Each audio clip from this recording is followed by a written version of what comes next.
Back in 2015, Ubisoft unveiled a brand new IP by the name of For Honor. There wasn't a whole lot of information available at the time, aside from the fact that it was a violent action game where knights, Vikings, and samurai faced off against each other, but that was more than enough to generate interest. At long last, For Honor is finally available, but the burning question is whether or not it's a worthy contender in this overpopulated marketplace. Doesn't look too hard. The single-player campaign is broken up into 3 chapters, each telling a story from one of the 3 factions. The story begins with the warlord Apollyon leading the knights into battle against the Vikings. Apollyon's true motives aren't known early on, but she's an effective instigator, weaving together a memorable tale that spans across many battlefields.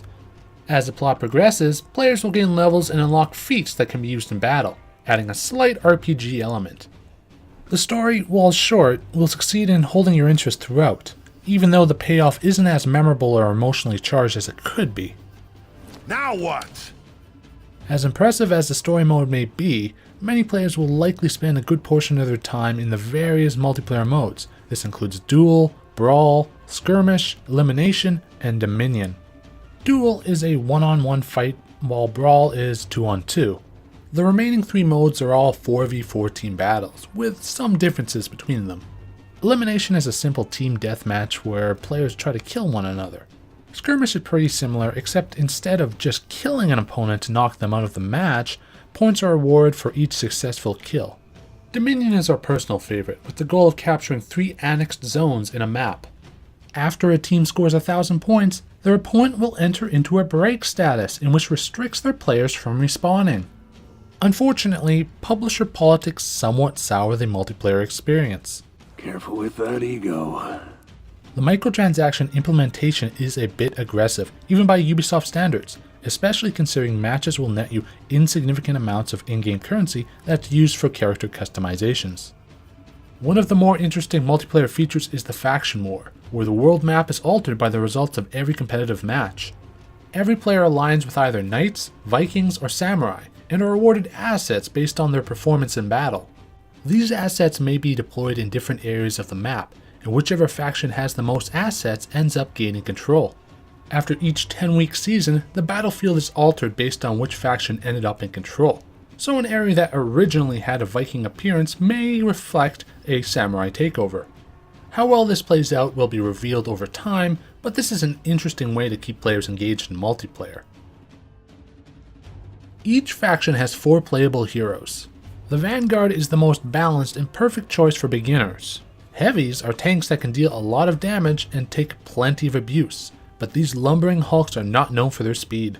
Assassins are capable of nimbly traversing the battlefield and quickly dealing damage, but they can't take too much punishment.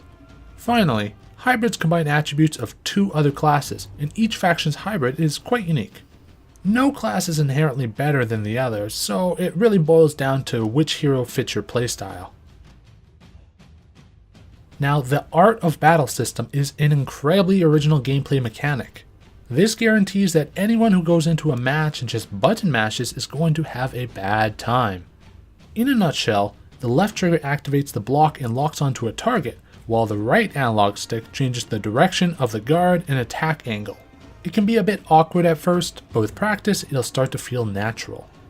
This adds a tactical element to battle that makes For Honor feel unique among other action games.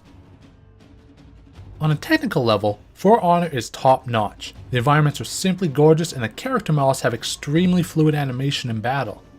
The musical score perfectly fits into the setting and complements the carnage that's going on. Unfortunately, an internet connection is required to play, even if you have zero intention of ever venturing outside of the single player content. This is less of a deal breaker than it was several years ago, but it's still something to acknowledge if one's internet connection isn't the most reliable. Is this a joke? In the end, For Honor is a solid action game. With any new franchise, there are doubts on how well it will compete against established properties, not to mention new gameplay mechanics run the risk of being dismissed as a gimmick. But the Art of Battle system is an interesting approach to combat, and the faction war has the potential to keep multiplayer fresh long after its release. Even though the single player campaign is short, it's still a worthwhile adventure, and there's plenty of multiplayer content to keep players coming back for more. With everything said, missing out on For Honor would be nothing short of a dishonorable act. You dishonor me. For more on For Honor and everything gaming related, head on over to hardcoregamer.com for your fix.